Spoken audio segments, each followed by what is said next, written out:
Henesis Kapitulo 4. At nakilala ng lalaki si Eva na kanyang asawa, at siya'y naglihi at ipinanganak si Cain. At sinabi, nagkaanak ako ng lalaki sa tulong ng Panginoon.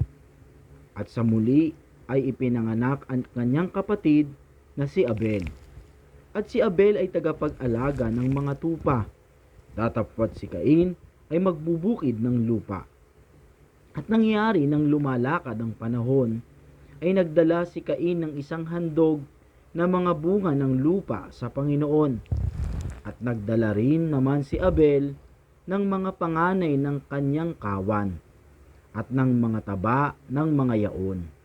At nilingap ng Panginoon si Abel at ang kanyang handog, tatapwat hindi nilingap si Cain at ang kanyang handog. At nag-init na mainam si Cain at namanglaw ang kanyang mukha. At sinabi ng Panginoon kay Cain, bakit ka nag-init? At bakit namanglaw ang iyong mukha? Kung ikaw ay gumawa ng mabuti, di ba ikaw mamarapatin? At kung hindi ka gumawa ng mabuti, ay nahahandusay ang kasalanan sa pintuan, at sa iyo'y pahihinuhod ang kanyang nasa, at ikaw ang papanginoonin niya. At yaoy sinabi ni Cain sa kanyang kapatid na kay Abel. At nangyari, nang sila'y nasa parang ay nagtindig si Cain laban kay Abel na kanyang kapatid, at siya'y kanyang pinatay. At sinabi ng Panginoon kay Cain, saan naroon si Abel na iyong kapatid? At sinabi niya, aywan ko, ako ba'y tagapagbantay sa aking kapatid? At sinabi niya, anong iyong ginawa? Ang tinig ng dugo ng iyong kapatid ay dumadaing sa akin mula sa lupa. At ngayoy sinumpa ka sa lupa na siyang nagbuka ng bibig na tumanggap sa iyong kamay ng dugo ng iyong kapatid. Pagbubukid mo ng lupa, ay di na ibibigay mula ngayon sa iyo ang kanyang lakas. Ikaw ay magiging palaboy at hampas lupa sa lupa. At sinabi ni Cain sa Panginoon, ang aking kaparusahan ay higit kaysa mababat ako. Narito, ako'y iyong itinataboy ngayon mula sa ibabaw ng lupa, at sa iyong harapan ay magtatago ako, at ako'y magiging palaboy at hampas lupa. At mangyayari na sino mang makasumpong sa akin ay papatayin ako. At sinabi sa kanya ng Panginoon, dahil dito'y sino mang pumatay kay Cain ay makapitong gagantihan. At nilagyan ng Panginoon ng isang tanda si Cain, baka siya'y sugatan ng sino mang makakasumpong sa kanya. At umalis si Cain sa harapan ng Panginoon at tumahan sa lupain ng Nod, sa silanganan ng Eden.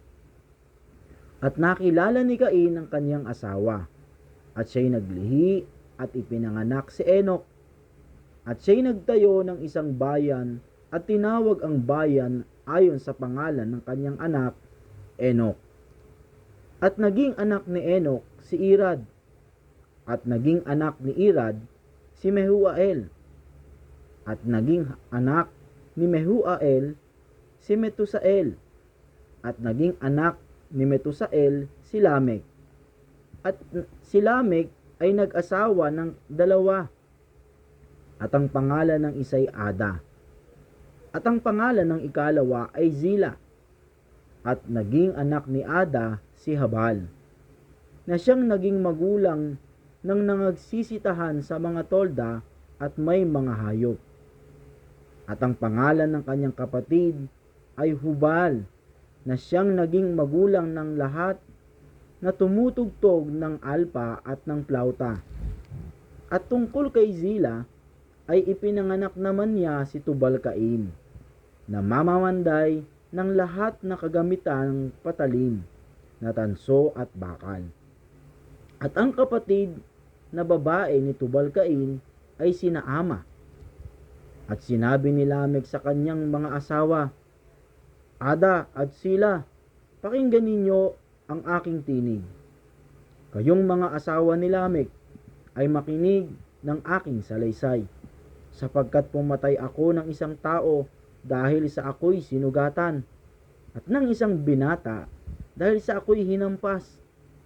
Kung makapitong gagantihin si Cain, tunay na si Lamek ay makapitumpung-pito.